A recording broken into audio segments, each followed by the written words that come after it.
This morning I spoke with the Mayor Paul LePage and congratulated him on his victory. The results that are available to us this morning are unofficial and informal, but I believe it's unlikely that there will be a material change in the outcome.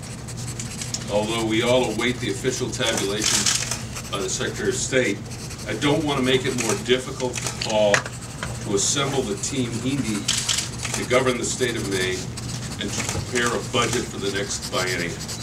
In all likelihood, he will be the next governor for all the people of the state of Maine, and all of us who love the state of Maine should give him our support as he sets out on what will be a very difficult journey.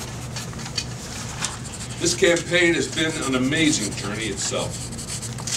We began 16 months ago with an unknown candidate, no political party, no special interest groups.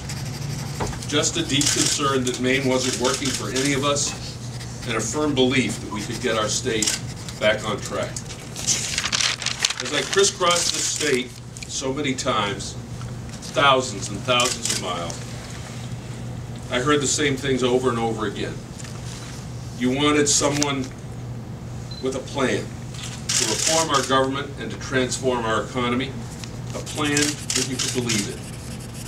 You wanted someone who would tell you the truth and not sugarcoat anything. A leader you could believe in. You wanted a contest of ideas, not of personal attacks, lies, and deceit.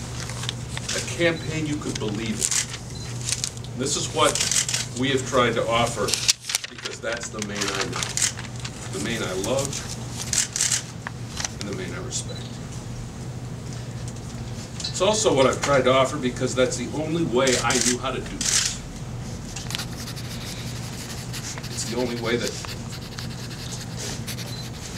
I could honor my grandfather, who I've talked about over and over in this campaign, a peddler who came here at 12 with no money, no family, and taught me perseverance. It's the only way that I could honor my parents, who taught me that giving back is a requirement of citizenship, especially in a place like Maine. And it's the only way that I could have honored Ed Muskie, my mentor, who taught me that public service was and remains a noble calling.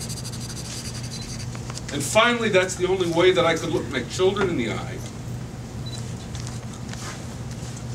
and tell them that doing something the right way, the honorable way, is far more important than winning or losing.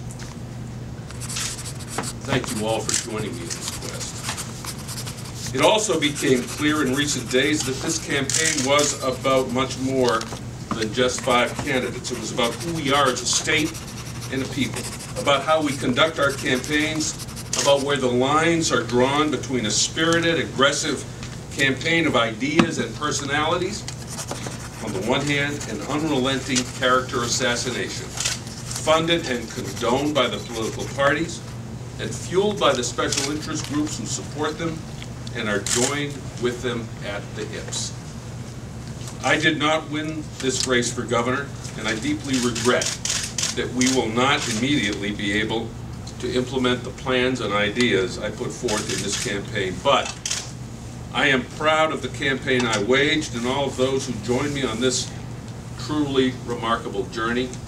My wife Melanie, my kids Abby and Zach and Catherine, the rest of my family, my brothers, their wives and children, an amazing staff of among whom no one had any previous political experience save the 2 old white men. And particularly the younger of the 2 old white men, Ted O'Mara. And above all, I think, and this is truly important, above all, I think that we stuck a dagger in the heart of negative campaigning in the state of Maine.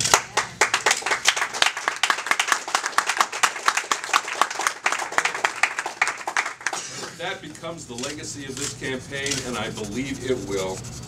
We have indeed made a major contribution of which all of us should be proud. Thank you, and I'd be delighted to take your questions. Ms. Mead. You won't ask for a recount of votes? No, I won't. I do not intend to ask for a recount. You know, recounts are